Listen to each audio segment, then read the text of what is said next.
El 15 de junio de 2014, a las 10:47 de la noche, el Centro de Emergencias del Condado de Bastrop recibió una llamada breve, pero precisa a una joven. No había regresado a casa después de su turno nocturno. Su nombre era Maylise Grant, empleada estacional, en una plataforma de extracción petrolera cerca de la región de Los Pines, Texas. A las 9:15 de la noche, su madre, preocupada por el retraso inusual, había intentado llamarla sin éxito. A las 10:12 de la noche, revisó las ubicaciones compartidas de su hija y encontró una última señal desconcertante, un punto fijo, sin movimiento, en medio de un pastizal abandonado, a 40 kilómetros al sur. Al llegar al lugar, los agentes de patrulla encontraron la vieja Toyota Tacoma de Maylise, detenida junto a una cerca oxidada. Las puertas no estaban cerradas con llave. Las llaves seguían en el encendido. En el asiento del pasajero su mochila, intacta. Dentro una botella de agua, una chaqueta del uniforme y un bloc de notas de trabajo con páginas en blanco. No había signos de lucha. Tampoco huellas visibles alrededor del vehículo. El césped alto cubría cualquier posible pista. No se encontraron objetos fuera de lugar, salvo un único detalle. El asiento del conductor estaba ajustado más atrás de lo habitual, como si lo hubiese ocupado alguien más alto. A las 0:34 del 16 de junio, se declaró oficialmente como desaparecida. La investigación fue asignada al sargento Alonso Vilar, veterano, con más de 15 años de experiencia en casos de personas no localizadas. A las 7:15 del mismo día, Vilar visitó la plataforma petrolera. Allí, el supervisor de turno confirmó que Maylise no se había presentado. Según el registro electrónico de entrada, su tarjeta nunca fue escaneada, pero las cámaras de seguridad del rancho donde vivía mostraban a Maylise saliendo en su camioneta poco después de las 7 de la noche. No hubo actividad posterior en su teléfono, ni movimientos financieros registrados. El silencio fue absoluto. Maylise no tenía antecedentes médicos relevantes, ni historial de desapariciones previas. Era conocida por su disciplina y puntualidad. Sus redes sociales, revisadas por los investigadores, no mostraban señales de alerta, ningún mensaje fuera de lo común, ninguna búsqueda inquietante. Sus amigos la describían como reservada, meticulosa, pero emocionalmente estable. Aún así, su madre mencionó algo que la policía no pudo ignorar durante las semanas previas. Maylise había estado inusualmente callada, incluso distante. Según sus palabras, algo la preocupaba. Aunque nunca dijo que las primeras hipótesis apuntaban a una posible desorientación, un accidente, o incluso una huida voluntaria, pero las evidencias, o más bien su ausencia, hacían cada escenario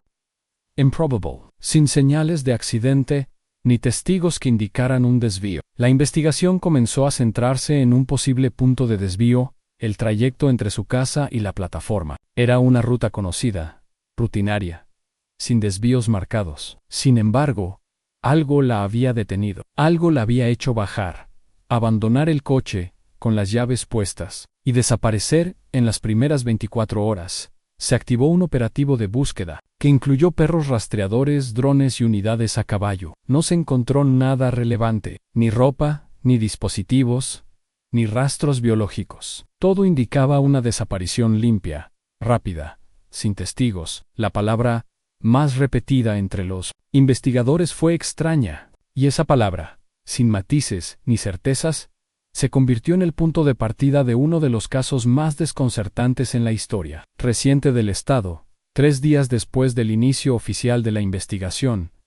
el sargento Alonso Vilar detectó la primera grieta en la versión oficial proporcionada por la empresa petrolera, una discrepancia que en otros contextos podría haber parecido menor, pero que en este caso añadía una capa de duda sobre los últimos movimientos de Maylise Grant, ya que según las declaraciones del ingeniero de supervisión técnica Ivan Campbell, la noche del 15 de junio, no había actividad programada en la estación de perforación de Los Pines, debido a una parada técnica por mantenimiento que se había comunicado internamente con anticipación, lo que implicaba que Maylise no debía haber recibido ninguna orden de salida, mucho menos un turno nocturno,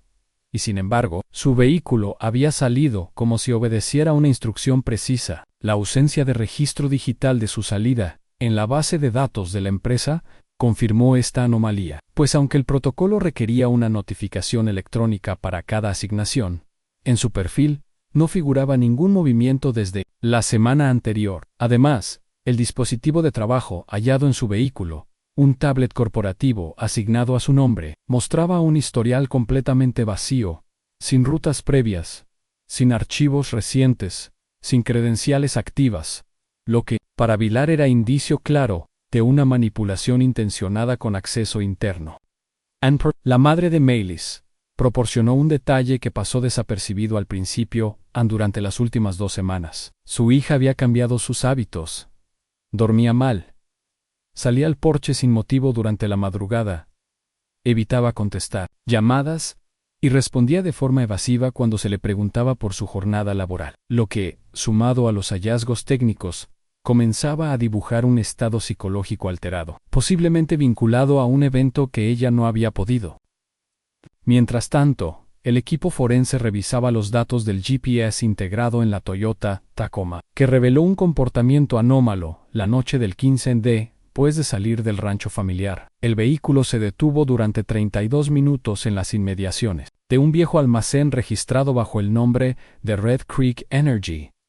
un inmueble que, según archivos oficiales, había sido cerrado en 2009 y permanecía fuera de uso. A pesar de la desactualización evidente del lugar, una patrulla enviada al sitio identificó marcas recientes de neumáticos, huellas parciales en la grava, y un objeto metálico oxidado que sobresalía entre los escombros en un contenedor pequeño, con restos calcinados, incluyendo fragmentos de plástico derretido y etiquetas parcialmente quemadas que habían sido raspadas con algún tipo de herramienta. Aunque no se recuperaron pruebas concluyentes, la combinación de indicios elevó el nivel de alarma dentro del equipo de búsqueda. Vilar, cada vez más convencido de que los hechos superaban un caso de desaparición espontánea, comenzó a centrar sus esfuerzos en la figura de Campbell, cuya posición le daba acceso privilegiado tanto a los sistemas internos como a las instalaciones aisladas de la compañía. El ingeniero, sin embargo, respondió con tranquilidad durante las primeras entrevistas, afirmando no haber visto a Maylis esa semana y calificando su desaparición como una tragedia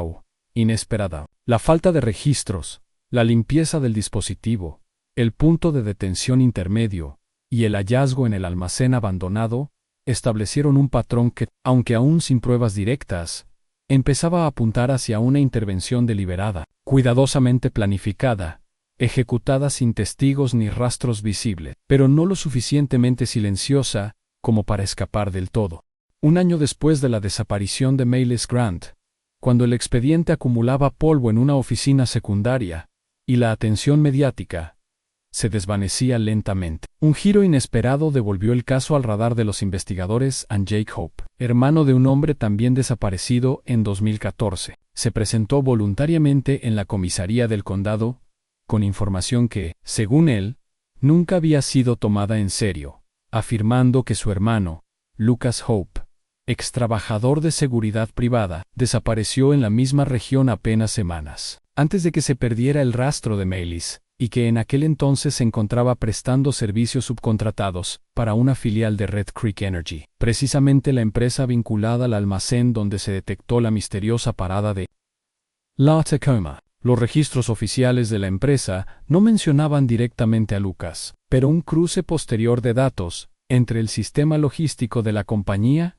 y las rutas GPS de los vehículos empleados reveló una coincidencia inquietante. En 10 días antes de la desaparición de Maylis, su vehículo y el de Lucas habían compartido ubicación durante al menos 30 minutos en un punto sin identificar a las afueras de Los Pines, un lugar que no aparecía como estación de trabajo ni como zona habilitada para tareas de mantenimiento, lo cual generó nuevas preguntas sobre la relación entre ambos casos. La posibilidad de que ambos desaparecidos se conocieran empezó a tomar forma con el hallazgo de un borrador no enviado en el correo electrónico personal de Maylis, dirigido a un contacto identificado solo como L. Inch, con una única línea, escrita a "no volveré a hacerlo, esta vez no, lo que, en conjunto con el cruce de trayectorias y la vinculación laboral de Lucas con el entorno de Red Creek, reforzaba la sospecha de una conexión directa que hasta ese momento nadie había considerado plausible. Consultado nuevamente, Ivan Campbell admitió conocer a Lucas de manera superficial, pero negó cualquier vínculo profesional entre ambos, una respuesta que, aunque protocolaria, no coincidía con los testimonios de otros empleados, que recordaban haberlos visto intercambiando palabras en al menos 2 ocasiones en las instalaciones de mantenimiento. La reaparición del nombre Hope alteró el enfoque de la investigación, y Villar, cada vez más convencido de que los hechos no eran aislados, solicitó acceso completo a los registros internos de contrataciones de Red Creek en el periodo comprendido entre mayo y julio de 2014,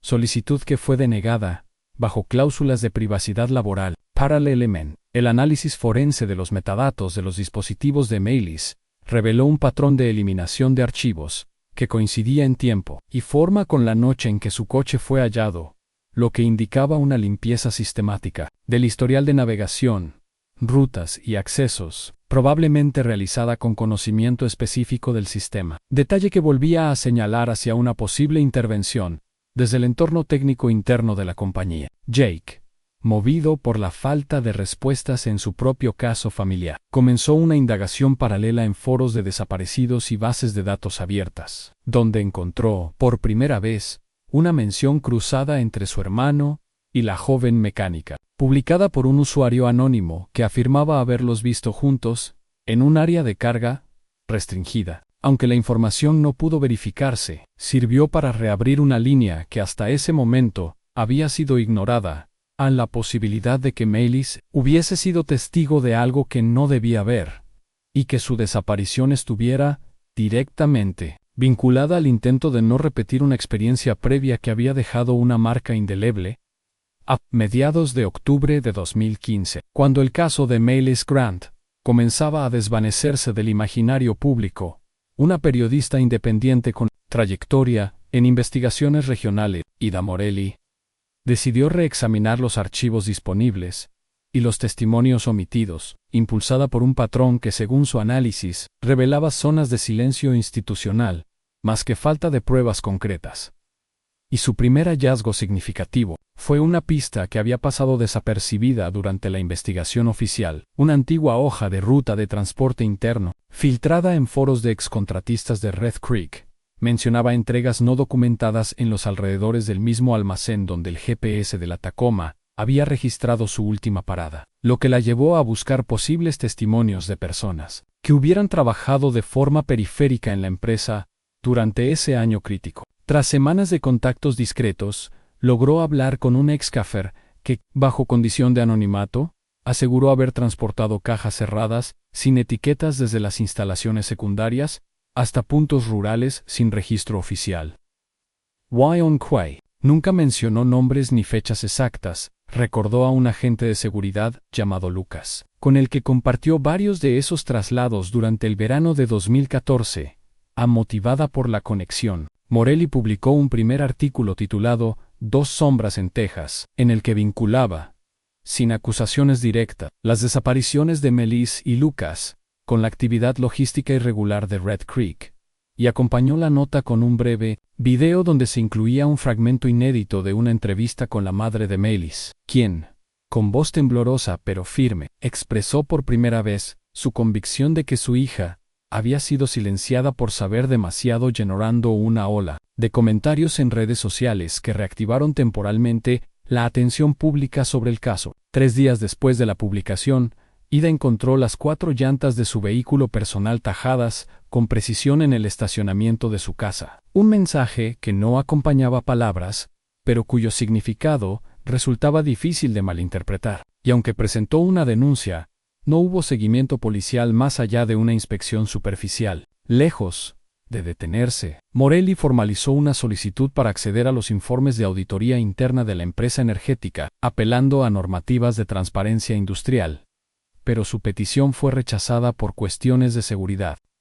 operativa. Al mismo tiempo, el sargento Villar recibió una llamada de un número no registrado, y al contestar, Una voz masculina solicitó reunirse en privado para entregar información sobre el caso Hope, aclarando que solo lo haría bajo garantía de anonimato. La reunión tuvo lugar en un aparcamiento apartado y, tras breves validaciones, el hombre se identificó como exempleado del Servicio de Vigilancia de los Almacenes de Red Creek y describió con precisión una escena ocurrida en junio de 2014. Un vehículo tipo pickup, conducido por alguien que él reconoció como Lucas, accedió al almacén fuera del horario habitual, y en la parte trasera del vehículo había una figura femenina inconsciente, aunque no pudo confirmar su identidad ni las razones de aquella entrada no autorizada, pero su relato coincidía con las coordenadas registradas en el GPS de Maylis, así como con los tiempos de inactividad señalados en la tableta de trabajo. Aunque no había evidencia física que sustentara la declaración, Vilar archivó el testimonio como un posible punto de ruptura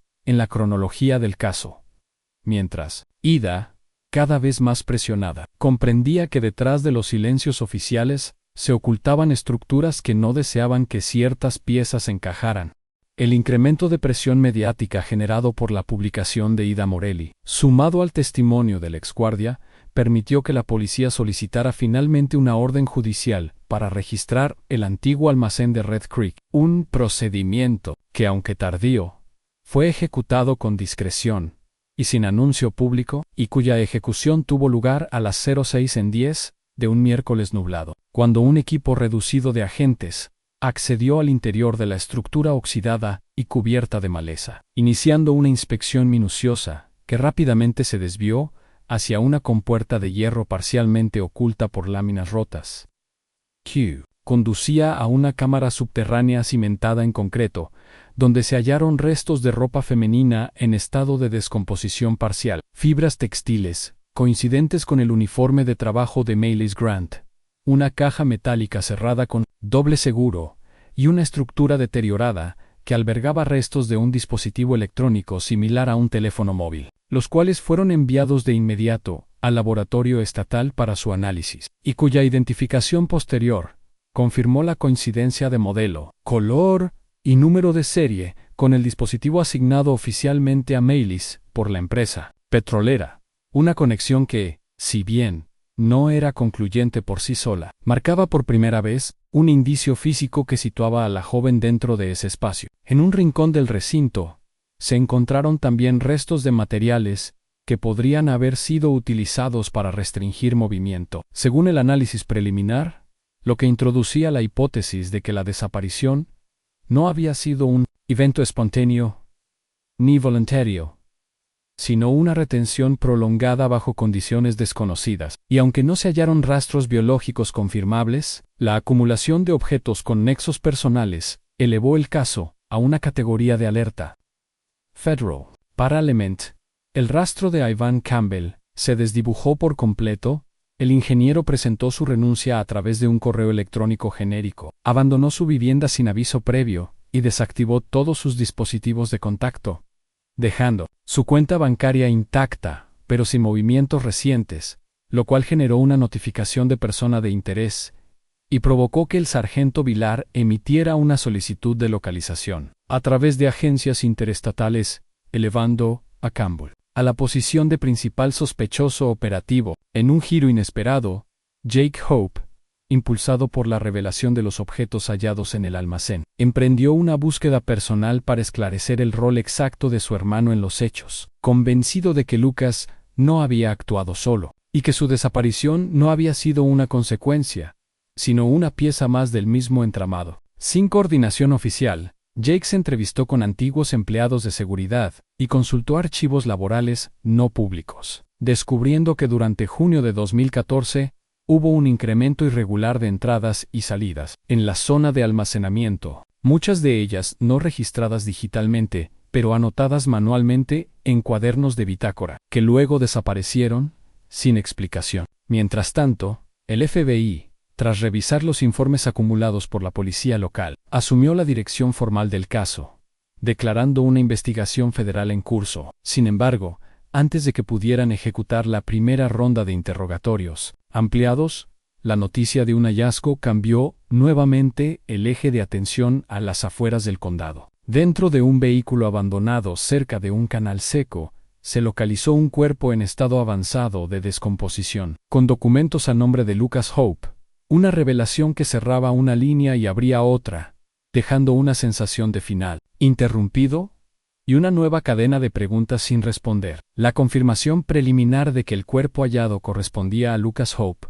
marcó un punto de quiebre en el caso, no solo por la identidad del fallecido, sino por las condiciones en que fue encontrado, ya que aunque no se divulgó información oficial sobre la causa de su muerte, fuentes no oficiales sugirieron una causa de muerte que podría implicar intervención externa, sin confirmación pública, lo cual activó protocolos forenses de alta prioridad y llevó a los analistas a revisar con urgencia las muestras recolectadas previamente en el sótano del almacén de Red Creek, donde se hallaron restos microscópicos de fibras sintéticas que, tras ser sometidas a pruebas comparativas,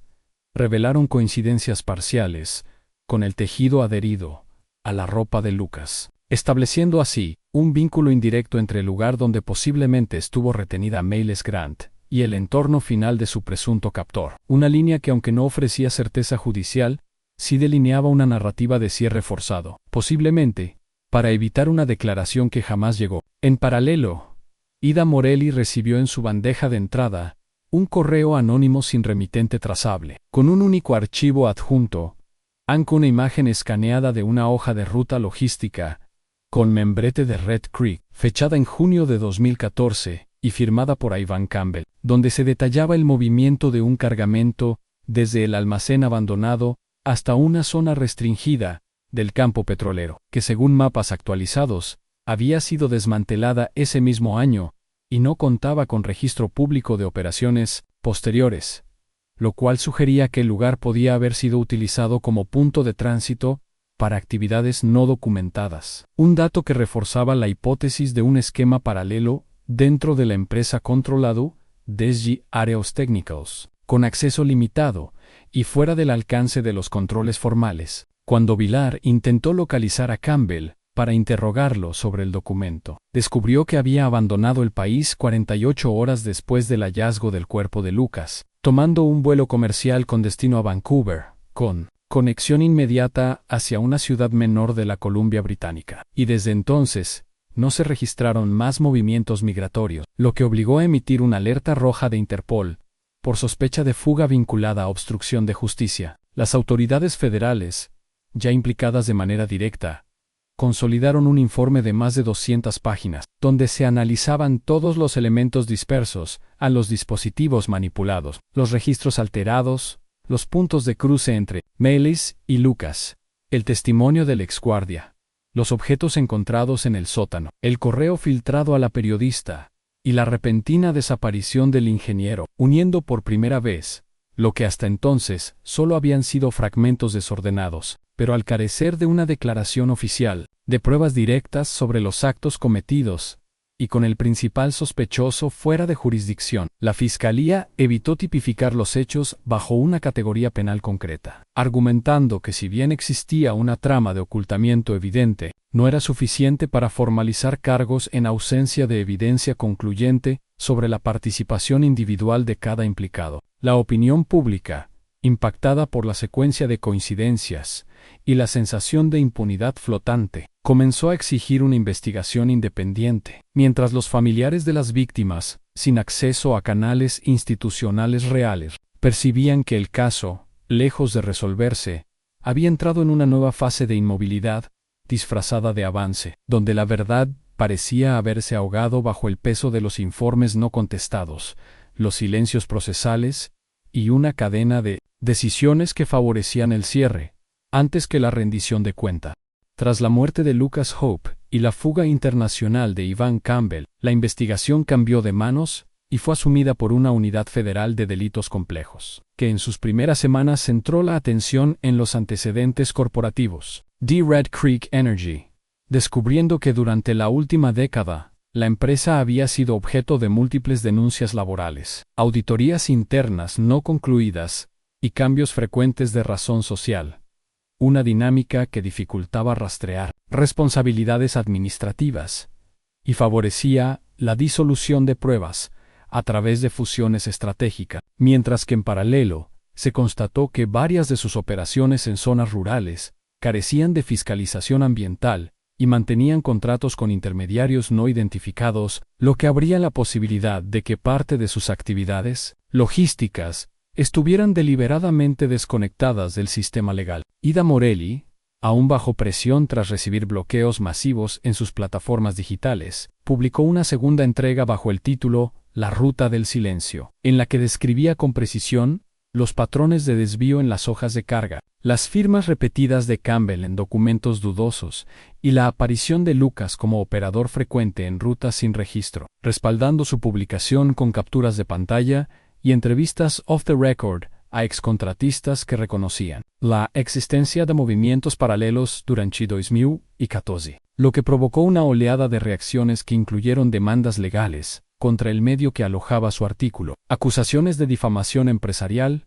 y la suspensión temporal de su credencial de prensa, dejando en evidencia que las consecuencias, para quienes desafiaban públicamente la narrativa oficial, eran inmediatas y sistemáticas. Mientras tanto, el sargento Vilar, ahora en una posición incómoda dentro de la cadena de mando, presentó un informe confidencial, dirigido a sus superiores, en el que detallaba interferencias internas, órdenes contradictorias sobre la continuidad de las diligencias y una sugerencia explícita de archivar el caso por falta de pruebas materiales, lo que fue interpretado como una señal clara de que ciertos sectores institucionales buscaban frenar cualquier avance que implicara directamente a figuras corporativas. Ante la falta de respuesta, la madre de Mayles Grant, que hasta entonces había evitado declaraciones públicas, decidió comparecer ante la Comisión Estatal de Derechos Civiles,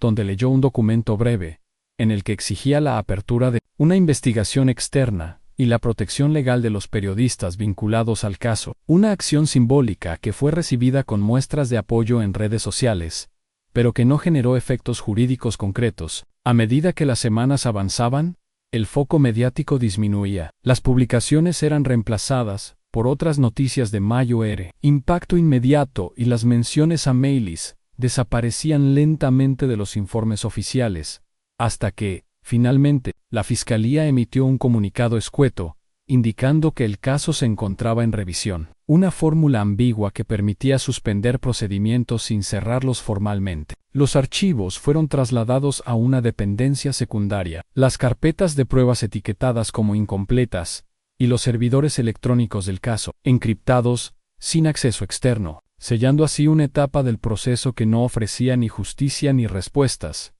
pero sí una certeza cada vez más visible a la verdad. Aunque fragmentada, existía, pero el sistema que debía buscarla ya no parecía tener voluntad de hacerlo. 2 años después de la desaparición de Mayles Grant, el caso que alguna vez ocupó titulares y provocó movilizaciones virtuales, había sido reducido a una referencia esporádica en foros de familiares de desaparecidos, y la investigación, sin cierre oficial ni nuevas diligencias públicas, quedó varada en un punto muerto que ninguno de los actores institucionales parecía tener intención de reactivar, lo que empujó a sus protagonistas secundarios hacia decisiones personales que marcaron su alejamiento definitivo del proceso. El sargento Alonso Vilar, tras presentar su dimisión anticipada, ofreció una breve declaración en la que expresó su pérdida de fe en la voluntad del sistema de esclarecer lo ocurrido, y se retiró del servicio sin intenciones de colaborar con ninguna instancia oficial, mientras que Ida Morelli, bajo presiones sostenidas y tras recibir advertencias verbales y silenciosas, abandonó el estado sin aviso previo, desactivó sus canales de investigación y rechazó toda solicitud de entrevista posterior, incluso de medios afines, evidenciando que el cerco no era solo institucional, sino también psicológico. En ese contexto de repliegue, Jake Hope se mantuvo como la única figura activa vinculada al caso, y canalizó su frustración personal en una iniciativa ciudadana que buscaba brindar acompañamiento legal y mediático a familias con procesos detenidos, lo que lo llevó a establecer contacto con otras víctimas de desapariciones no resueltas en regiones limítrofes, descubriendo que al menos 10 casos compartían elementos similares en cuanto a lugares, patrones laborales y conexiones indirectas con empresas subcontratadas vinculadas al sector energético, una revelación que lo impulsó a conformar un archivo cruzado que fue entregado a una organización internacional de derechos humanos sin esperar respuesta de las autoridades locales. En paralelo, la madre de Mayles mantuvo una presencia discreta pero persistente, presentando cartas formales ante fiscalías regionales, solicitando actualizaciones del expediente, apelando a figuras políticas, sin obtener respuestas concretas, hasta que finalmente optó por marcar el lugar donde su hija fue vista por última vez, con una placa metálica sin nombre, sin fecha de fallecimiento, sin consuelo institucional,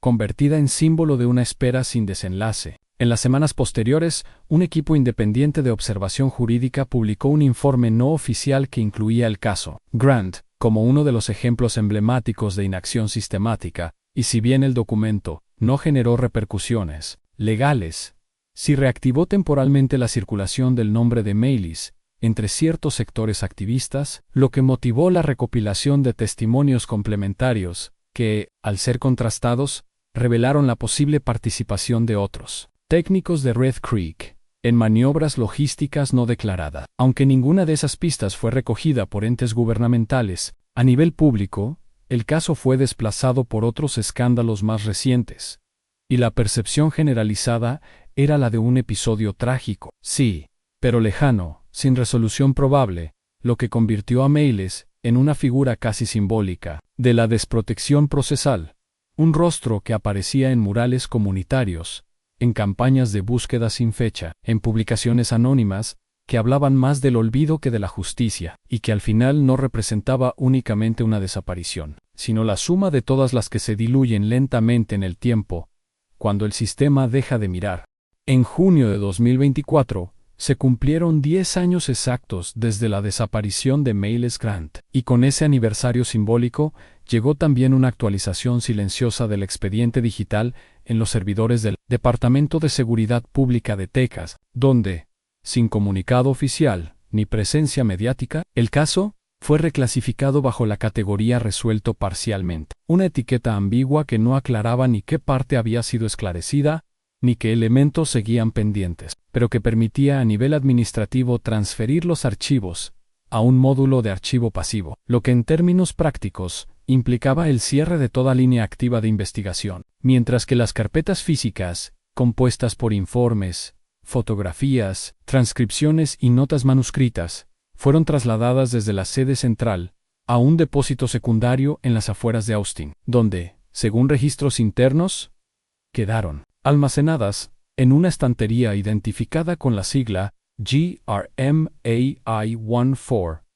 sin señal de acceso reciente. El sargento Alonso Vilar, ya retirado oficialmente desde hacía más de un año,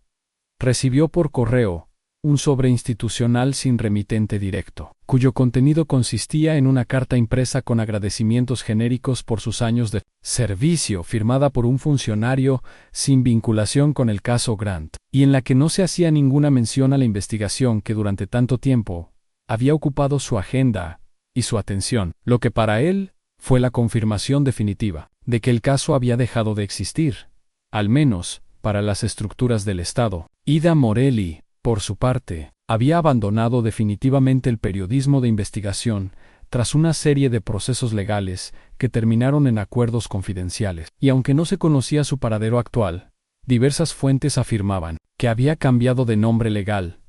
y residía en otro estado, sin intención de retomar el activismo ni la exposición pública. Jake Hope, en un esfuerzo por preservar la memoria de su hermano y la de Mayles, decidió autopublicar un libro que tituló Los que no regresan, financiado con sus propios ahorros y distribuido de forma limitada entre bibliotecas comunitarias, universidades y organizaciones de apoyo a víctimas, en el que narraba con precisión los detalles del proceso, la desesperación institucional, los silencios deliberados y la carga emocional que significaba continuar una búsqueda sin destinatario. Claro. Y uno de los capítulos más extensos estaba dedicado exclusivamente a reconstruir los últimos días conocidos de Mayles, utilizando no solo datos oficiales, sino también hipótesis fundadas sobre su vínculo con Lucas y las presuntas operaciones paralelas de Red Creek.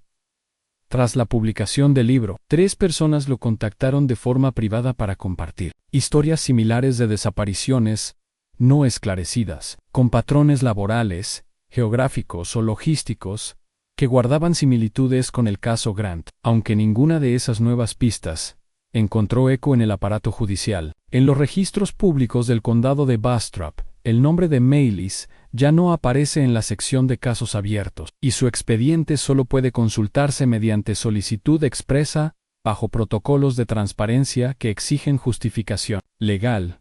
lo que significa que su historia dejó de formar parte de la narrativa oficial y pasó a ser un dato archivado, desconectado de cualquier dinámica procesal. En las oficinas de la Policía de Los Pines, su nombre no figura en las capacitaciones internas, ni en las revisiones de procedimientos, y para el personal de nuevo ingreso, el caso representa apenas una línea olvidada en los sistemas, una sombra sin eco, un número sin contexto. Cuando el equipo del documental independiente Inside Disappearance incluyó el caso de Maylis Grant en su cuarta temporada dedicada a desapariciones sin cierre, lo hizo con una reconstrucción sobria, basada exclusivamente en datos confirmados, sin dramatización ni efectos sonoros. Y aunque los productores habían previsto que la historia generaría una respuesta emocional intensa, la realidad fue otra. En la emisión pasó desapercibida entre una audiencia más interesada en relatos con desenlaces judiciales, lo que evidenció que incluso las tragedias más inquietantes pierden peso cuando el tiempo se convierte en distancia, y la justicia permanece ausente. Y durante los días posteriores, las redes apenas registraron unos pocos comentarios de usuarios que lamentaban el caso pero sin mayor implicación, lo cual confirmó que el interés público no resiste demasiado ante el vacío institucional. En la secuencia final del episodio, la cámara se detuvo sin movimientos ni transiciones sobre una imagen estática, una banca de madera, colocada junto a un campo seco y silencioso, donde una mujer mayor,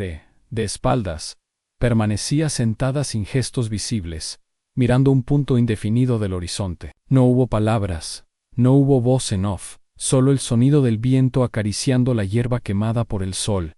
y la presencia muda de la madre de Maylis, que seguía yendo allí cada 15 de junio, aunque nadie más la acompañara. La producción eligió cerrar con una frase sobreimpresa que apareció en pantalla durante 3 segundos, y luego se desvaneció lentamente a veces. Lo más atronador es el silencio de quienes ya no buscan respuestas. En los días siguientes, ningún funcionario respondió a las preguntas del equipo sobre el estado actual del expediente, ni sobre las posibilidades de reactivación. Y la serie continuó con otros casos, otros nombres, otros rostros. En los archivos centrales del Estado, la carpeta GRA, My 14N,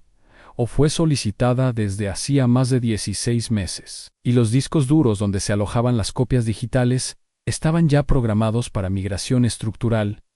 sin Goransha du conservación integral, lo cual en la práctica significaba que la historia completa corría el riesgo de fragmentarse entre unidades técnicas sin relato unificado. En un plano más amplio, el caso de Maylis se convirtió en un ejemplo recurrente entre organizaciones que denunciaban patrones de desaparición encubierta, pero su uso era funcional, referencial, nunca investigativo, y eso transformó su nombre en un símbolo sin consecuencia real. Los años, como una corriente inevitable, fueron cubriendo cada huella con capas de normalidad institucional.